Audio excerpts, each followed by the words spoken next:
Hi, I'm John Rogers. I created the show Leverage and wrote Transformers, and you're listening to GenreTainment.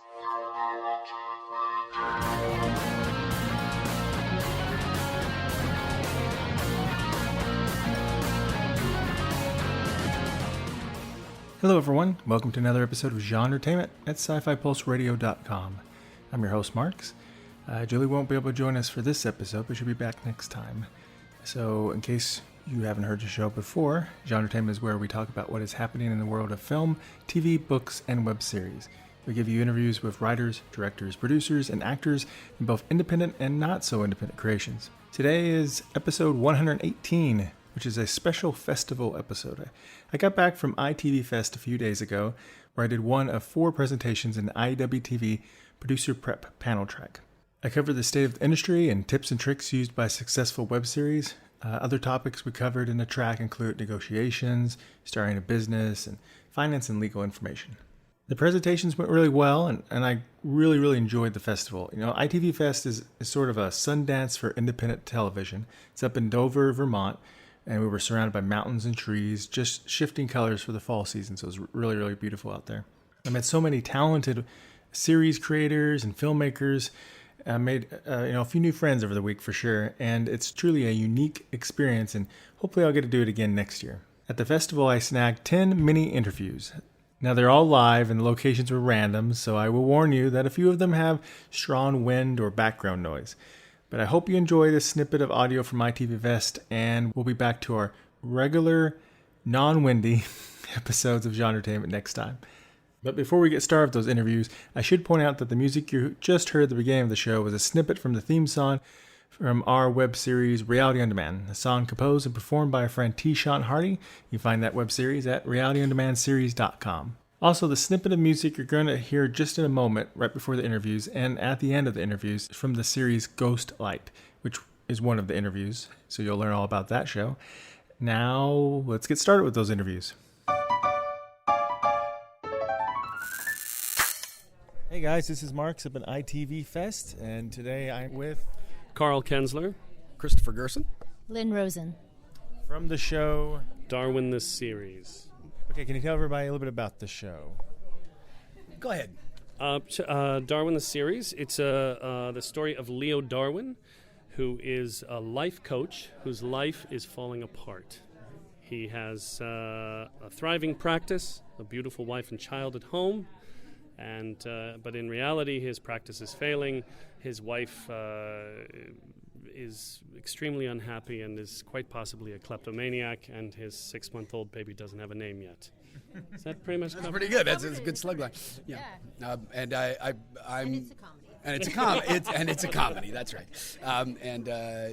He has one client, Michael Jensberg, who is a sort of world-famous philanthropist who cannot face talking to women, and Leo is sort of helping him. And in the process, we find that Michael just simply falls in love with Leo's wife. So, Yes, and I am not on the show, but I am a writer, co-creator, and the other part of the triumvirate is Charlie, who is Leo's wife, who, as Carl, that's your name right, Carl, just mentioned, she's very unhappy but trying to cope with being a new mom and a husband who's not what she thought he was going to be. And this new guy, Michael, who's so exotic, and yet a total weirdo.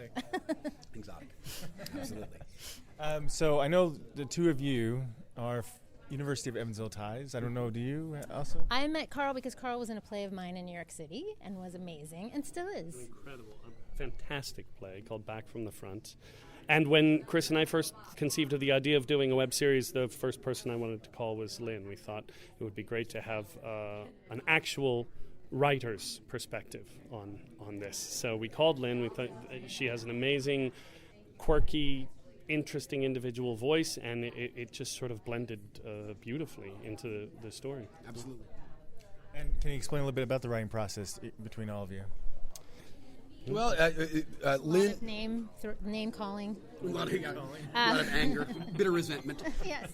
Lynn and Carl were the writers of the show, and I was, being a producer and an executive producer on the show, we would get together and do sessions talking about what the characters were. We actually did a little process at the beginning where each of us took one of the main characters. I took Michael Jensberg, and Lynn took Charlie, and Carl took Leo, and we all sort of came up with ideas about who those characters were, and then they would each write scripts, the two of them, and then all three of us would look at those scripts, give notes and thoughts, and we would discuss them, and then we'd go away and do rewrites, or the two of them would go away and do rewrites, and then in the end I became a storyteller as well because I'm the editor. So in the end, we took their scripts, we shot them, and then I would edit them in the end. And his comedic editing has as much to do with the comedy. Your fine perhaps. editing. Although also, Carrie Preston's sort of amazing direction, and her sort of touch on the comedy is very important as well. So, Yeah, we should mention Carrie. How did you guys get her to direct the show? Carrie is an old friend of ours from college. She went to the University of Evansville, and she and I moved to New York at the same time. And just sort of in and out of each other's lives. We did a reading of the first 3 episodes, and Chris called Carrie and invited her along to get her point of view on it. And she just immediately said that she wanted to direct it. So, and she as well as being an incredible Emmy Award-winning actress, she's also a fantastic filmmaker and has her own production company, Daisy 3 Pictures. And so they sort of partnered with our company, Darwin's Tree, to produce the series. Although Carrie herself functions purely as the director, sort of a fourth horseman of creators. And how? An apocalyptic term. And so a life coach who doesn't have any control over his own life, I guess, in a way, or his own life is chaotic. Where'd you come up with that concept? Well, it's not personal. None of it is personal. It doesn't have anything to do with coach, our... was that? No, but I think we all have control over our lives, right? Yeah. I think the idea, it was always very interesting, this idea of how we present one thing to the world.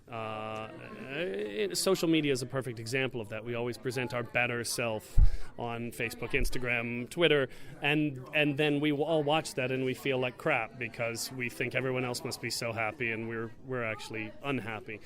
We all do that to an extent, and we just wanted to sort of take that and stretch it a little bit, and so having him be a life coach seemed to be the perfect solution to that. Because it's all like rainbows and self-improvement and betterment and never really taking into account that the person who's advising you might actually be a train wreck. And where can people find you guys and your show? www.darwintheseries.com, but please take a look at our Facebook page, Darwin the Series on Facebook. We have a Twitter account, so and that's at Darwin's Tree, and I think there's Instagram, but I'm not sure what that is.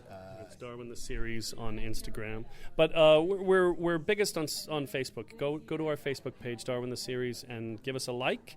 We hopefully will be having some new content coming out very, very soon. We're working on what we're calling a season 2, although the episodes are sort of, they're interstitial. They fit into the current episodes and are sort of things that happen to characters who are off camera or between episodes, and it all sort of feeds back to the main narrative. So it's also fun for us. They're much shorter episodes, but it gives us an opportunity to tell the story in a different way and enhance it.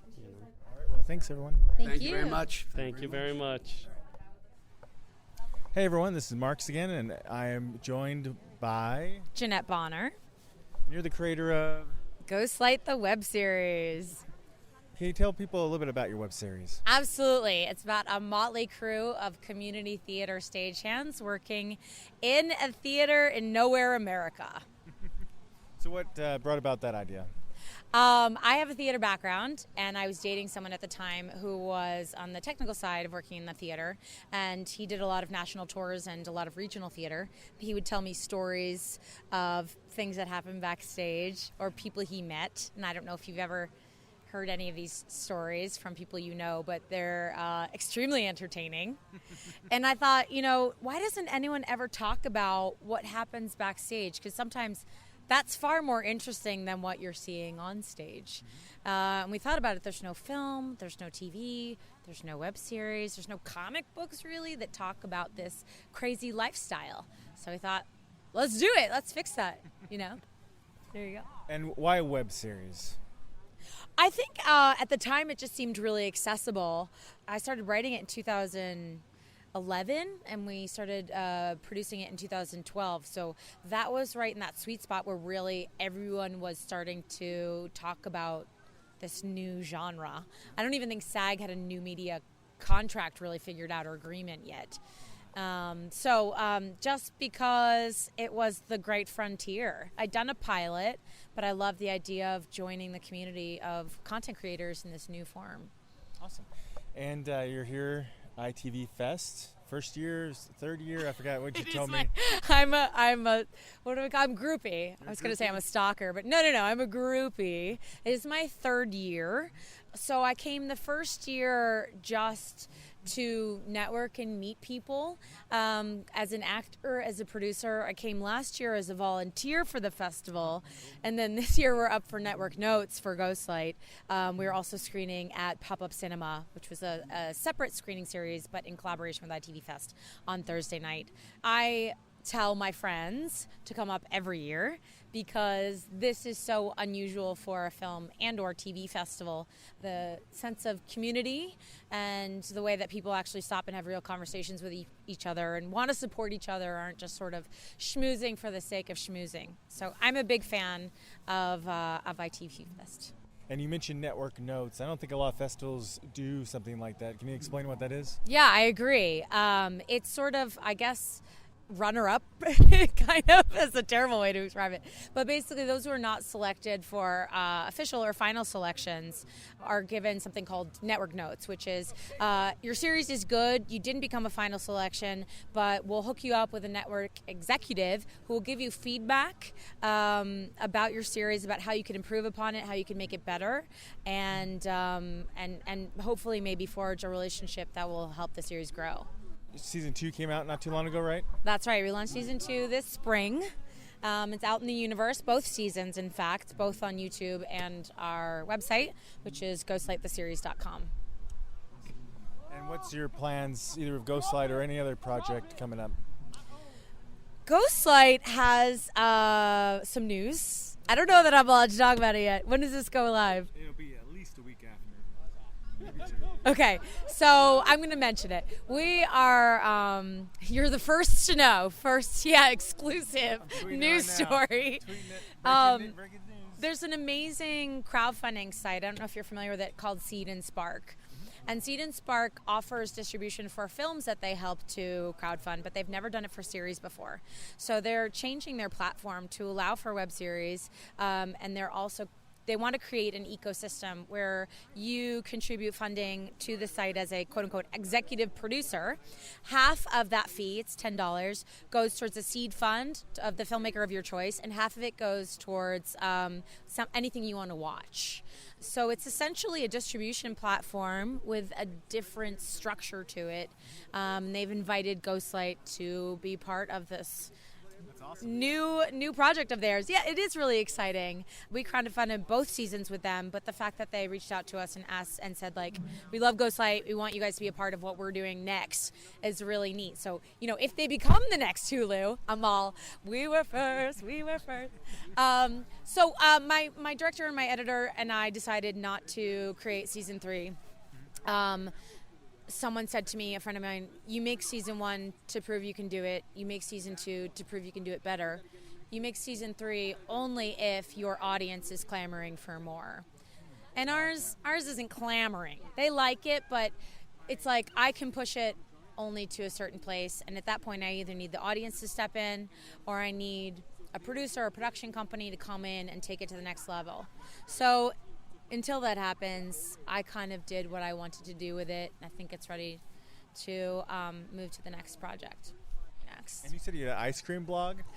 Yeah, so it's mostly for myself, but a couple of years ago, I was complaining to a friend that I was like, where do you get ice cream in New York City? Because that's where I live. In small towns, there's always like the local ice cream shop, and I was like, in New York, they make you go to Duane Reade, which is like our drugstore, and you buy a pint of Ben & Jerry's. So when I started researching, there are local small batch artisanal ice cream shops in New York, handcrafted. And when I started finding them, I would post about them on Facebook. My friend Amy said, "You should write a blog." And I said, "If I write it, will you read it?" She said, "Yes." I was like, done. So I go around New York, and I find the small, locally sourced, sort of handmade, small batch ice cream shops, and write about them. Awesome. That's literally all I do. I just it's to help justify me eating ice cream, to be perfectly honest. Those calories don't count. I blogged about them. It's summer. She could go swimming. Yeah, exactly. So it's been just for me because it's fun. All right. Well, is there anything else you'd like to add? I think you gave us the website address. Is there any other social media? Of course, dude. Are you silly? We're sourced through my production company, which is called Kelly's Pool Hall Productions. So it's at Kelly's Pool Hall for both Twitter and Instagram. And then on Facebook, we're just facebook.com/Ghostlight the series. You have to always write Ghostlight the series, because if you Google search just Ghostlight, there's about 300,000 things in the universe called Ghostlight, including a Doctor Who episode. Because that's a theater term. Maybe you should explain that real fast. Yes, so a ghostlight, if you're not familiar with theater terminology, is basically a stand with a bare bulb on top that the theater techs put on the edge of the stage at the end of the production. Because when everyone leaves and they shut the lights off in the theater, it's pitch dark. They don't want people wandering out on the stage and falling off the edge of it into the pit and break their necks. But the legend of the ghostlight is that it keeps the theater ghosts amused during the middle of the night while there's no performance going on. So they say it's to light the way of the ghosts, which doesn't make sense to me because ghosts don't need to see. But it's to light the way of the ghosts in the theater when it's pitch dark. But it's really just a safety light. Well, thanks so much for speaking with us. Thanks for inviting us, Marx. Hey guys, this is Marx. I'm still up here in Dover, Vermont at ITVFest, and today I'm speaking with Brandon Polanco. And can you tell us a little bit about your project here? Definitely. So I was a producer on an animated pilot that's a half-hour series called Superior Living. And the project has an all-star cast. It's a great little series that focuses on turning the mirror and making a little fun about where we've gone, which is the liberal elites and the politically correct, to hopefully bring back a little humor to it all, while we also introduce a really strong Hispanic culture as well. How are you enjoying ITVFest? It's a lot of fun. I think tonight's really the kind of the golden nugget of the whole festival. It kind of keeps growing and crescendoing, and I've been having a good time. I'm a little tired. It's a lot of meetings, a lot of networking, but really good group of people. You're telling me earlier about a story about one of kind of a big break or a popular project you worked on. Can you tell us a little bit about that? Yeah. So back when I started making my first couple short films, I was still working as a production assistant, and I got an opportunity to go work on a movie called Cold Comes the Night. And during that time, it was at the same time we had Hurricane Sandy. And so what happened was we got locked there.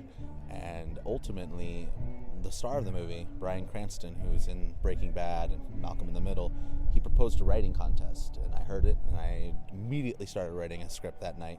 And the next morning I gave it to him, and he picked it. So 3 hours later, we made this film. And it's called Writer's Block, which you can find on YouTube, Vimeo, and very soon we'll be actually putting it on Acumen TV. That's great. Yeah. So what are your hopes with your project that's here at the festival? To foster great connections, to maybe meet those people that want to potentially take this to the next level. Ultimately, our main goal is to get a distribution deal. We have people like Paul F. Tompkins from BoJack Horseman. We have Julie Klausner, Difficult People, Fred Melamed. The list goes on. We have some really great talent, and it takes a lot of money to make animation. So in order for us to do this, we have one of two routes. We would love the golden nugget of maybe somebody is going to see it and want to give us a distribution deal, but ultimately we'd like to get a showrunner or a lead producer on this project that can help us take us to that place. And is there any other projects in the works or outside of this that you'd like to mention? Yeah, so I am also a writer. I've got a book called Dylan Ray and the Infinite Beings, which people can get on Amazon. It's an ebook right now, and I'm developing it to become a miniseries, a 6-part miniseries. And if you're into epic magic and fantasy, but also really want to understand maybe a new side of a Hispanic culture, this is that book. It's a lot of fun. It'll twist a bit. But I've got that coming out, and I've got a movie that I'm working on. So there's a lot of other projects, but definitely check out the novel. And where can people find you and your work online? You can go find me on my Vimeo page at bfilm87. That's the handle. I have a public page on Facebook, Brandon Polanco. Look me up. That's where I post a lot of work. And those are the 2 main sites right now that you can go through. If you want to find out information on Superior Living, frivolousproductions.com is our website. And that's right now. Well, thanks for speaking with me. Yeah. Oh, and Twitter followers, it's at bpolanco87. Awesome. Thank you. Thank you. Hey everybody, this is Marx again, and I'm with Mani Al-Ahmad. All right, can you tell us a little bit about your project? Yeah, sure. It's a sci-fi dramedy pilot, and basically the gist of it is the main character is a Chicago paramed, and he's there's a slight it's sort of like a genre thing because he's a paramed, so you have like the things that he goes through day to day with that and stuff. But the real draw of it is that like he's has this affliction that hits him where he cannot control his own timeline. So he disappears and reappears in different parts of the timeline where he sees events happening in the past when he was a kid and things that haven't happened yet in his timeline. And there's also different alternate versions of himself appearing in his life that are like warning him about things and telling him about things to do, and he doesn't know why it's happening. He doesn't understand. And it's him unraveling this mystery and dealing with the consequences. And the truth is that it's him dealing with how to become the best version of himself and figuring out, what choices to make in his life. So that's cool. Can you say the name and also the format? Oh yeah, it's called Lifelines. It's like an hour-long TV pilot. So that's the gist. Well, how's your experience been so far of ITVFest? It's amazing. First off, this place is gorgeous. I would have come here probably just for that alone. But I've met a lot of great people, got a lot of great information. I've seen a lot of great content, met some content creators, a lot of different producers and different executives. Like, it's been phenomenal. The access has been phenomenal. It's totally worth the time to come out here. Yeah. And so what are you hoping to do with your project? I'm hoping to get a full season funded and on some platform for distribution. So that's what I'm hoping to do with it. So hoping enough people see it and like it that they want to give us money and be like, put this on our channel. Okay, awesome. And how much did it cost you to make the first episode? Oh, that's a really good question. So we pull in a lot of favors for this, and we got the whole thing shot for probably around $2,000, I'd say. So really bare bones, but like we had great equipment, great talent, so it doesn't look like it. So yeah, that's kind of one cool thing about living and working in Chicago is that you can get access to really cool people that willing to do things that just because they like you. so that's good. Yeah, that's really good for a 1-hour drama. Yeah, totally. It probably cost me as much to promote the thing, like just like submitting to festivals and going to festivals and so much, as it did to make the pilot. So that's interesting. But yeah, a lot of people don't think about that marketing budget. I had not thought about it at all. Like, I was like, oh, I'm going to make this? That's so cool. Because I'm an actor, generally. And, like, I don't usually go and just make things on my own, So I didn't think about that at all. So, but we, whatever, we're here. So it's good. And what motivated you? What inspired you to do this story? I didn't write this story. It was actually the writer, his name's Nick. He's amazing, a super talented writer. We were going to do this as a comic book. I'm also an illustrator. And just the story, when I read it, I was like, this works so well as a series. Let's see if we can do it as a series. And we got some producers involved that were like, they had access to, crew equipment and stuff, a great DP, and they're like, let's just do it, So we cast a bunch of great talent and we made it happen. It's really a character story. It's a character-driven story, but it's hidden inside like a medical drama of sorts, because he's an EMT paramedic or whatever, And it also hidden inside this sci-fi world so that you can do anything you want, really, as long as you can make it work. So yeah, but it's really just the heart of it is just like, how the heck do you make decisions to be the right person. Who do you want to be, you know? And then how do you make your life work that way? And like, you know, how do you not get sidetracked? And it shows like the consequences if you do the wrong thing or if you do the right thing, you know, what's going to happen, because there's alternate realities and so on. So there's a lot, you know, it's a way to explore just a really personal thing in a very elaborate way, you know? We all wonder, you know, what if I did this back then, or we'd struggle with a decision and wonder what would happen either direction we go in. So. Yeah, absolutely. Like Reggie's lucky because he gets to do that. He gets to see, you know, what happens if he would have made those wrong decisions at times, you know? And he also sees the consequences of the things that he's done that have led to different things, you know? So yeah, it's like, you know, he's going to be able to fix things, but he's got to figure out how to do that, you know. It's just, yeah, totally. It's an interesting thing. You should see it. Are you going to come to see it, by the way? Like, I definitely want to see it. That sounds good. Yeah, and I love sci-fi. Anything. Yeah, it's fun. It's really good. You know, we got really lucky with this because the sci-fi elements aren't like really like it's him like disappearing, reappearing type of stuff. And we got a guy that's like, I think I can do this. I can make it happen. He's not traditionally a special effects guy, and he just did it. He was one of the people that worked crew for us, and it was just we got really lucky with everything. Like we got an amazing camera that we got to use for free just because the DP knew somebody, and it was just what camera was it? It was a C300. Canon C300. And we had like, for a few of the days we had second cameras as well and stuff. There were all other Canon cameras and stuff. He had he owns a full like company with like a grip truck and everything. So it's like, it was awesome. Yeah, man. It was really, really crazy. I still can't believe that we did this. Like sometimes I watch it, I'm like, man, I can't believe we made this, you know?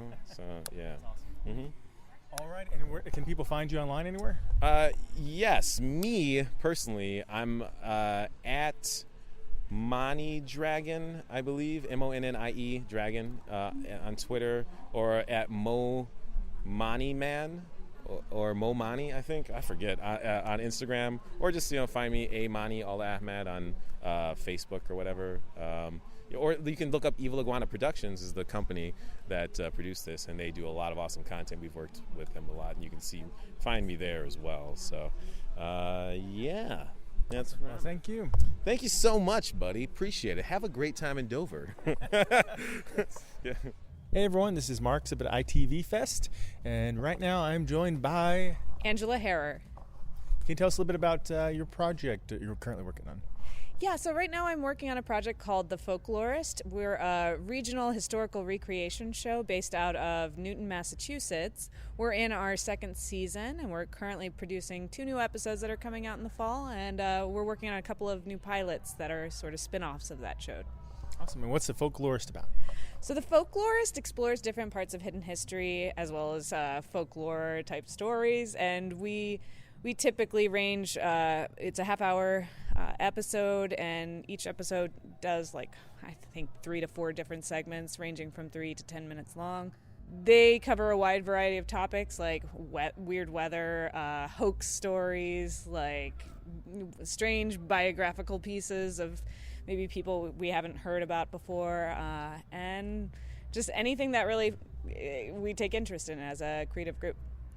Can you give us a snippet of one of the more unusual cases you've done? Last season we did a segment about Princess Caribou, which was one of my favorite pieces to work on. It was this really obscure story about a woman who wandered the English countryside back in the 1800s, and she pretended to be a princess and made up a language, an entire history of a place that didn't exist.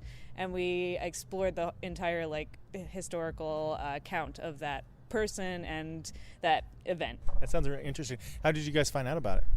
So we have a lot of people who submit stories to us. We have a small following around the New England area, and a lot of our actors and actresses are also really excited to be participating in it, so they'll also submit stories to us. I think for the Princess Caribou piece, we looked up different hoax stories. There's this great resource we use, different online blogs that have a lot of different topics that they cover, and we found that on Museum of Hoax's website. So that was one that really interested us. We try to find pieces that have a lot of rich history that follows a central character, but we get to see their whole kind of humanity within a piece, and that's why we pick the pieces that we do. And is this your first year at ITV Fest? And if so, what do you think of it? This is my first year at the ITV Fest, and it's been an amazing experience. I've gotten to meet so many great creative people and see all the amazing work that they're doing right now. And it's been a very special kind of festival because we're out here in Dover, Vermont, and there's very limited amounts of things to do. So we're all kind of banding together and going to the same places and hanging out. And because the festival is about 5 days long, we're really here able to have meetings, have lunches together, really go out together and get to know each other as artists. And where can people find you and your work online? So The Folklorist has its own website. It's thefolklorist.newtv.org. We're also available on YouTube. If you just look up The Folklorist, we have our own channel. And the new pieces we're working on are not being released yet, but once they are, we'll post about that. We're available on social media as well if you type in The Folklorist. All right, thank you very much. Cool, thanks for having me. Hey everyone, I'm still up at ITV Fest. It's Friday, and today I'm talking with Mike Hadley, the writer-director of Knights of New Jersey. All right, well, first off, can you tell us a little bit about your web series? Sure. So Knights of New Jersey is a comedy. The setting, the context is behind the scenes at a Renaissance fair. We like to say that it's kind of the office meets medieval times. About a group of friends who are Renaissance fair actors and performers, and it's about the petty humiliations, the jealousies, the laughs, the loves that they have as they interact and try to make their dreams come true, pursuing their vision of courage and loyalty, all of it taking place in New Jersey. Awesome. And so did you say how many episodes in season 1? Right, so we've currently got 4 episodes out, and we have another 3 that we're just about done with post, so those will be launching this fall. So 7 thus far. Okay. And how are you enjoying the festival? You know, this is a beautiful location. This is a really fun festival. I would encourage anybody to submit for next year. You know, I've been to a number of festivals so far with Knights of New Jersey, so I have a bit of a context for this. And I can say that this is a really interesting festival, really special. What's been great so far, and no small or in part due to presentations like the one you gave yesterday, the panels have been really great, really focused, really helpful for people who are creating and trying to take their project to the next level. So it's a beautiful environment. There's a lot of things going on, and actually it's super informative. So what plans do you have for the web series moving forward? Right. So our immediate goal is to get the next 3 out, next 3 episodes out, and then we're starting to look at the next season. We are also pitching the concept to other different platforms. You know, the concept works as a half-hour TV show. There's also been some interest in taking it into the feature film realm. So we're running as fast as we can and trying to see how far we can take it.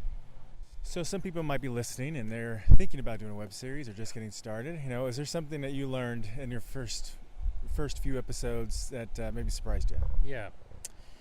Well, I come at this from maybe a slightly different perspective from people who might be starting out. I've been in the video production business for 20 years, so this is kind of what I do for a living. The difference is, you know, we haven't primarily done entertainment. We've done kind of marketing, commercials, and promotional stuff, which has been great. And you know, I know what I'm doing, and I had the advantage of really pulling in people that I've worked with over the years. So we were able to call in a huge amount of favors.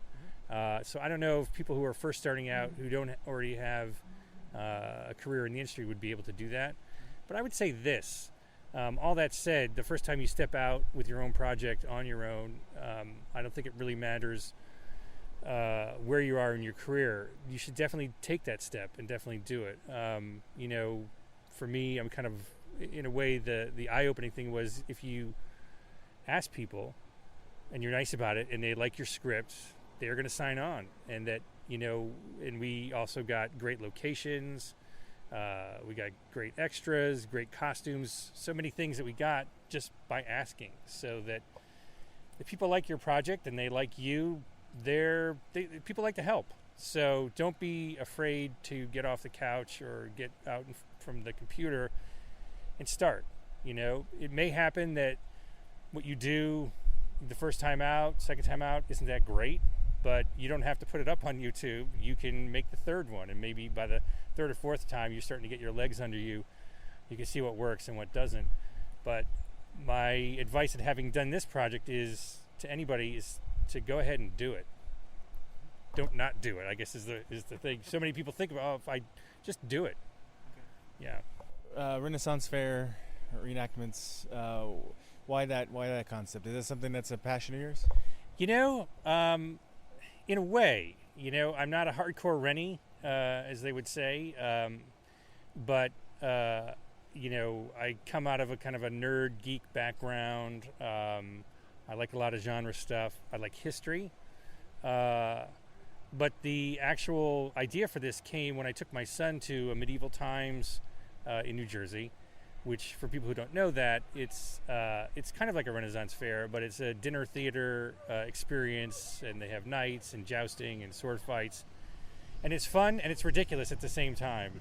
And the thought occurred to me, like, what would it be like to be employed to have that as your job? And it originally took place as a feature idea. And then, I liked going to Ren fairs, and so I thought, well, from a production standpoint, it would be a lot easier to do this at a Renaissance fair and to pull upon that community. So we kind of took the medieval times concept and ported it over to Renaissance fair, which was super easy. And, I was able to, with the Renaissance fair, you're able to bring in a lot of other threads too, and that is kind of the advent of cosplay and Comic-Con and people getting dressed up, which is an ongoing thread in our series of the people who are the hardcore Rennies have looked down upon the cosplayers. And also, I'm a huge Game of Thrones fan, so we were able to bring in Game of Thrones cosplayers into the mix. So I was able to, a lot of things that I'm interested in, try to find a structure and a format that worked, and so far it seems to be working, which is great. Yeah, I always wanted to do a Renaissance fair ever since Cable Guy or whatever, and they did one. I was like, I want to do that. Yeah. We'll go experience that. So how much did it cost to do it, basically? Yeah, so in some ways it's not cheap, in some ways it's super cheap. Because we were able to pull in all these favors, and in some cases, get people to work for free or for much less than they're normally worth and that we would normally pay them. We were able to do the first 4 episodes for about $15,000, which is probably a lot in some cases for web series and not a lot for some of the ones that have some real backing under them. What was the greatest chunk of that expense? I would say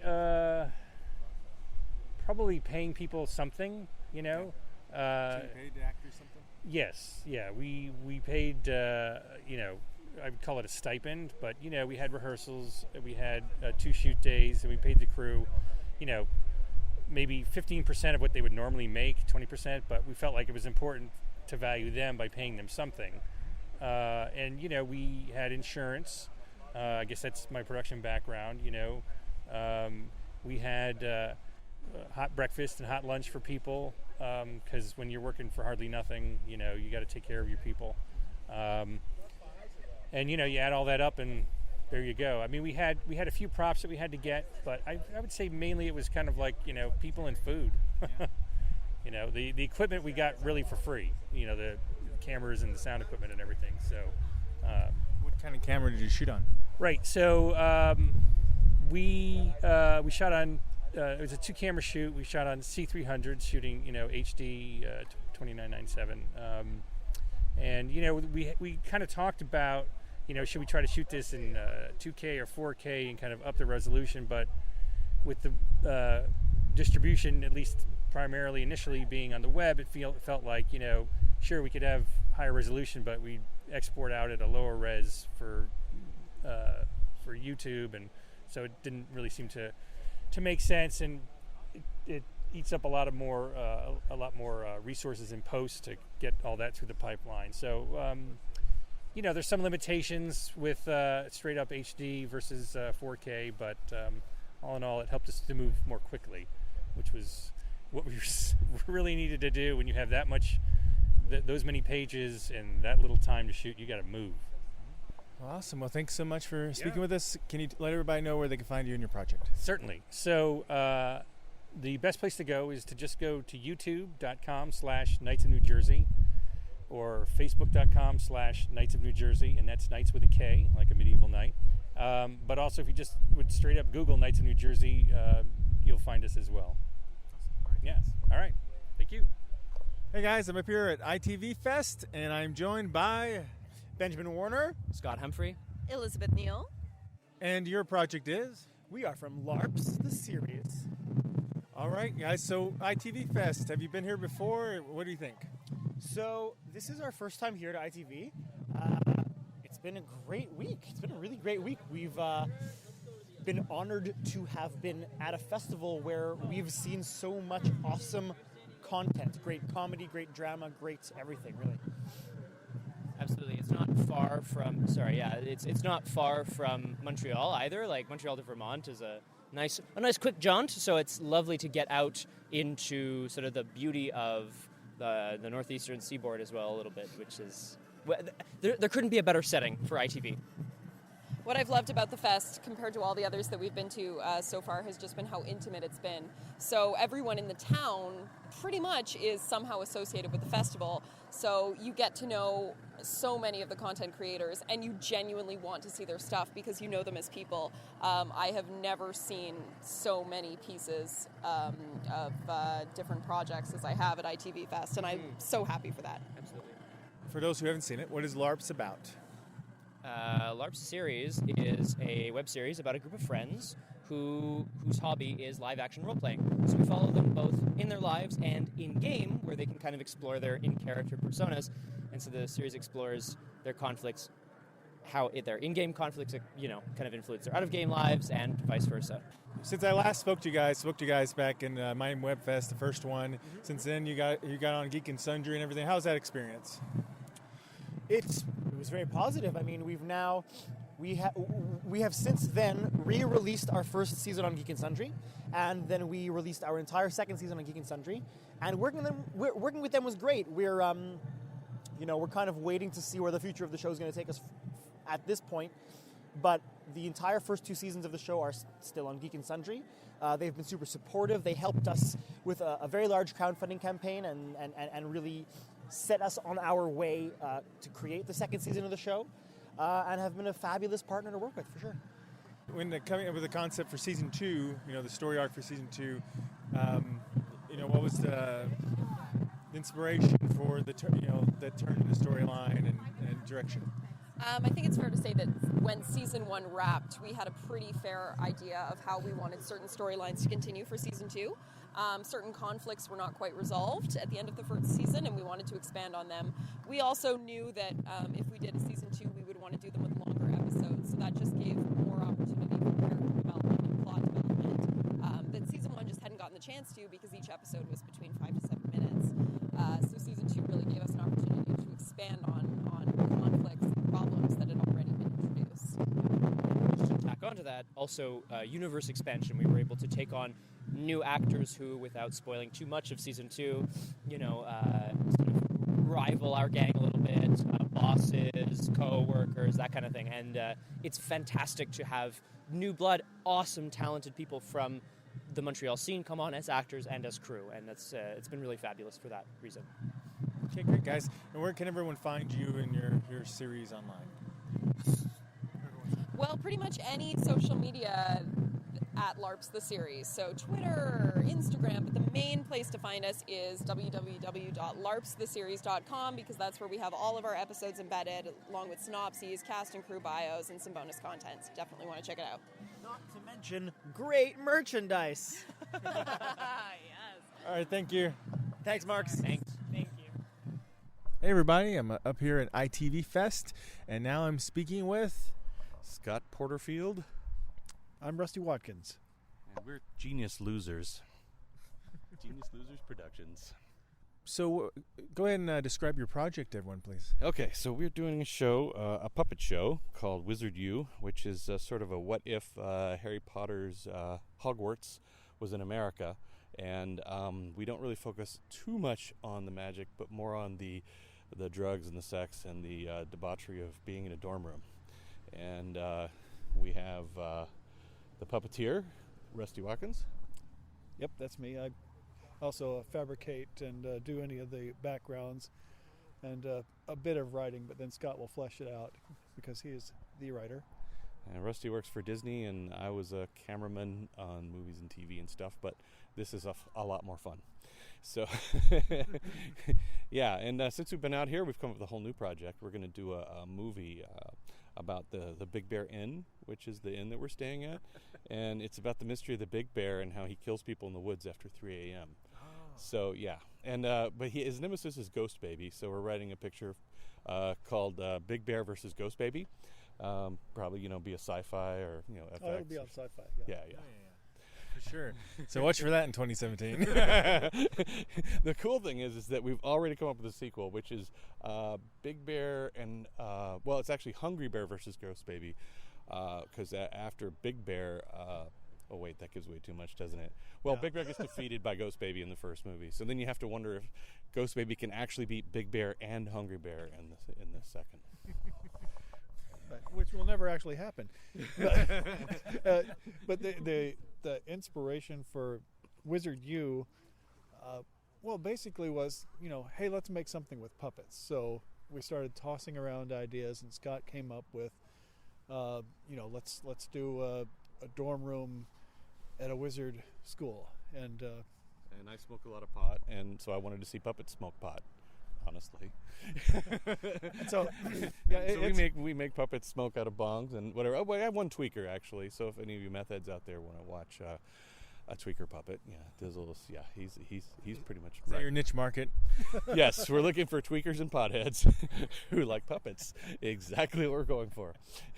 No, it's kind of about the dynamics of that, evolving out of adolescent relationship that you have in a dorm room, and it can be a silly place. Yes, our main character, actually, Neville, he takes it very seriously and is the Harry Potter of the group, and he really wants to be a wizard. And we have we have the first openly gay puppet in a wizard-based show that I know of. Yeah,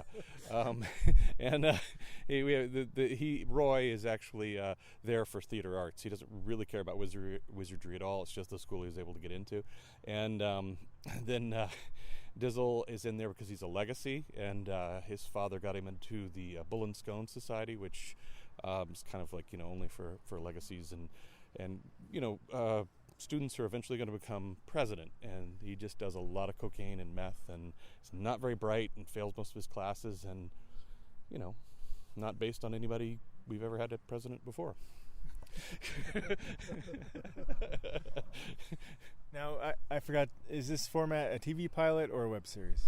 It is a web series. So we have, right now we only have 6 episodes up. They're about 5 minutes apiece, but yeah, hey, it's fun. And, we're probably going to redo the first episode or do a new first episode, because our first episode started out with someone ejaculating in someone's shoes, and we thought maybe we should save that, as the second punch of a show and not open with it. That was... It's a good... Just leaving it open. Leaving it open, yes, there you go. You want to build up to that? Yes, what? That's right. Well, which comes first, lubrication, I would say. Yes, but that episode's called Spoogium Shoesium. That's the spell that's used, to ejaculate in someone's shoe.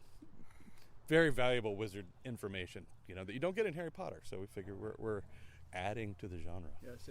There's my favorite spell, the Mammarium Exposum, which is very good for the heterosexual. When heterosexual puppets wish to see them titties, as they would say in the vernacular. We haven't really gotten to it. That's just in my mind. Yeah, that seems to be all that's in his mind. Anything else? I think we pretty much said all that you couldn't possibly want anyone to hear. So we're at ITVFest. Have you been enjoying the festival? What do you think of it? Is it the first time you've been here, too? First time here, yeah. No, it's in the middle of nowhere in Vermont, and that's actually really cool. So I suggest anyone come here because, we were able to sit under that tree right across from you there and talk to a big HBO executive. And first night we were here, we had dinner with another big digital executive, and just by pure happenstance, just running across them, and everybody's very friendly and in a good mood, and it's a great atmosphere. So yeah, it's like one of the best festivals I've ever been to. Yeah, everyone's very accessible. They had to work to get here, so they want to be here. Very laid back. Everybody's within a 1 mile range. You can't really disappear into New York or Los Angeles. You're Can't go right anywhere. here. As a matter of fact, there's 2 restaurants, I think, and no. More than 2. Okay. There's no coffee, and so you're pretty much stuck together. But there is booze, and that works well. So we're all in the same party boozing. No, but just walking up and down the street, you can run across people, and like you said, there's nowhere to go, and also that you do have to take a plane and close and then drive. So you have to really, from an executive perspective, they have to actually want to be here, which is really cool because. If it's in New York or LA, they may just be there anyway and drop by. But here, they were committed. All right, and what's your guys' feature plans? Well, we have on our Genius besides Ghost Baby, Ghost Baby and Big Bear, exactly. But on our website, we have several other series. We have a show called Happy Shack, which we have 8 episodes up there. They're about 10-12 minutes long, and that's about a children's network that's run by a almost criminally insane guy. Loosely based on what if Walt Disney never made it big.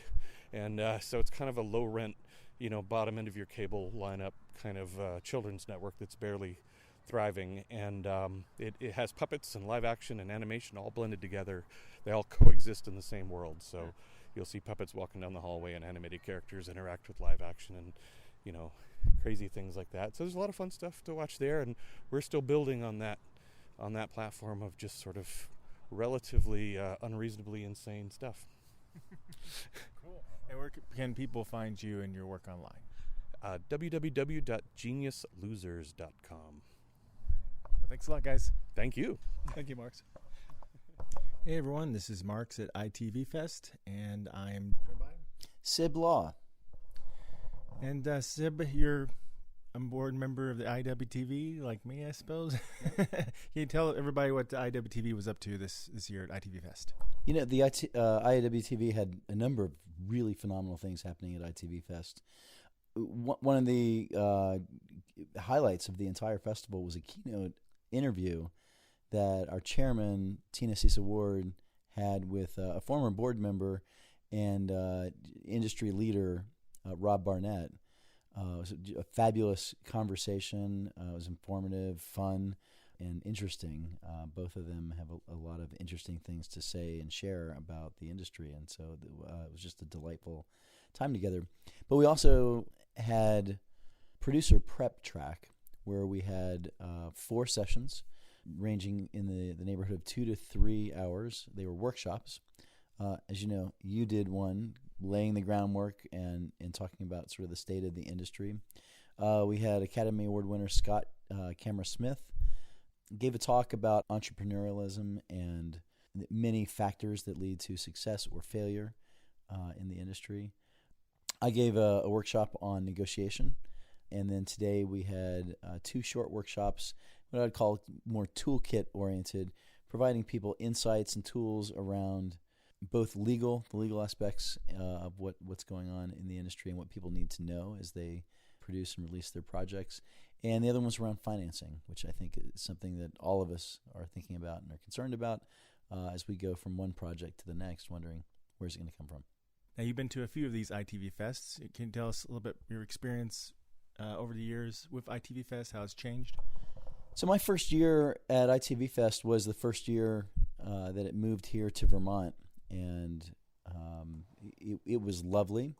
I think what we've seen is Philip Gilpin Jr., who moved the fest as the executive director and producer of the festival, has really streamlined the experience, has streamlined where he's putting his money, so that it's creating a much I wouldn't say more valuable, but it is a more valuable experience.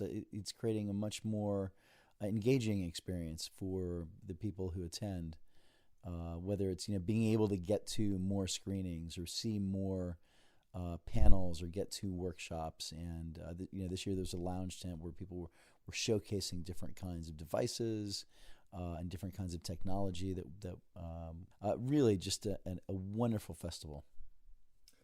Okay, and we talked about the IAWTV track.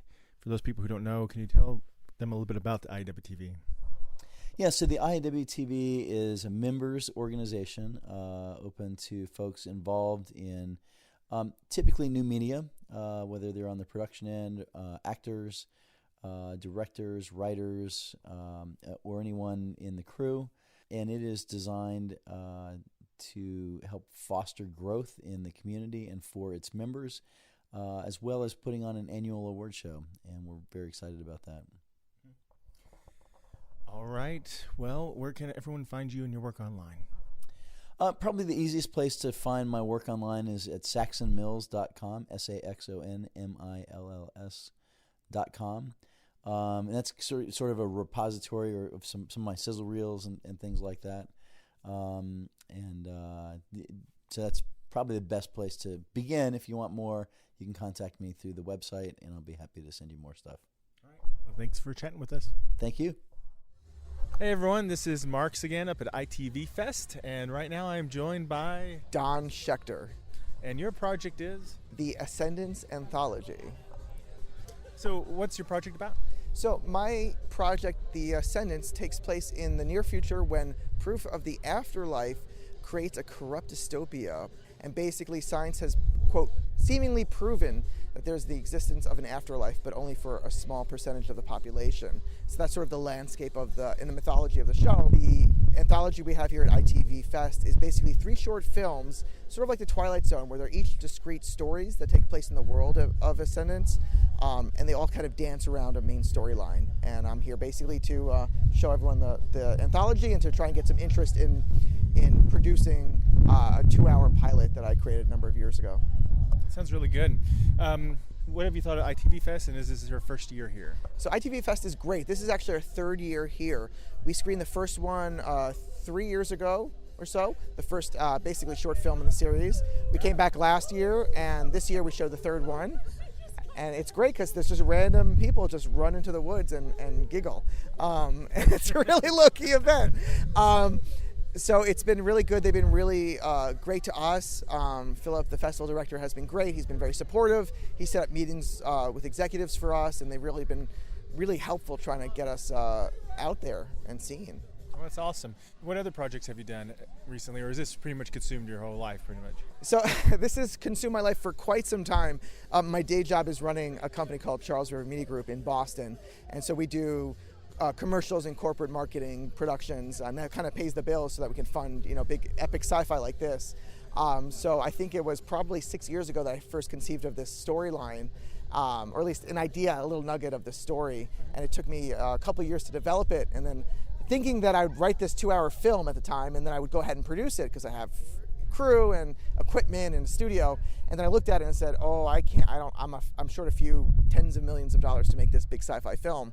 And so over the last 4 or 5 years or so, I've developed this anthology to help to both make these short films based in the world, but also to help develop that feature film and really refine what the story is.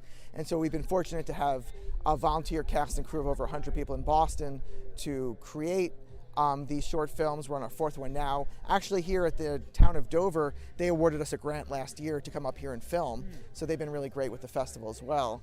And so it's been sort of my side and full-time obsession. It's great. It's great. Where can people find you, or any reference to Ascendance online? Yeah, sure. So our website is Ascendance with an A, not the George Clooney Descendants. AscendanceTheMovie.com. Although now we're leaning towards a series, but it's AscendanceTheMovie.com. We're Ascendance Movie on Twitter, and we actually have these first 3 short films up on Vimeo on demand at Ascendance the Movie, I think. Oh, great. Yeah. I'll check those out for sure. All right, well, thank you very much. All right, thank you.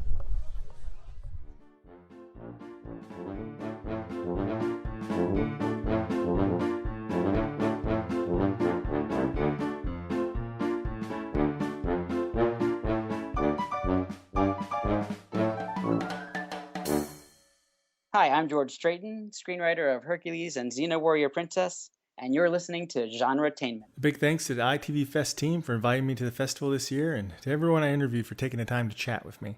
Now, if any of those projects sound interesting to you, or if you might have a project you want to submit to ITVFest, be sure to check out the show notes for links to everything we mentioned. Before I go, I want to remind you that you can always keep track of us by subscribing to us on iTunes or Stitcher, or by following our GenreTainment Facebook page, my Twitter account, which is @MrMarx, our website at GenreTainment.com, or follow all the shows at SciFiPulseRadio.com. We'll be back soon with all new guests from our favorite films, TV shows, novels, and web series. GenreTainment's production of Alien Jungle Bug Productions. Until next time.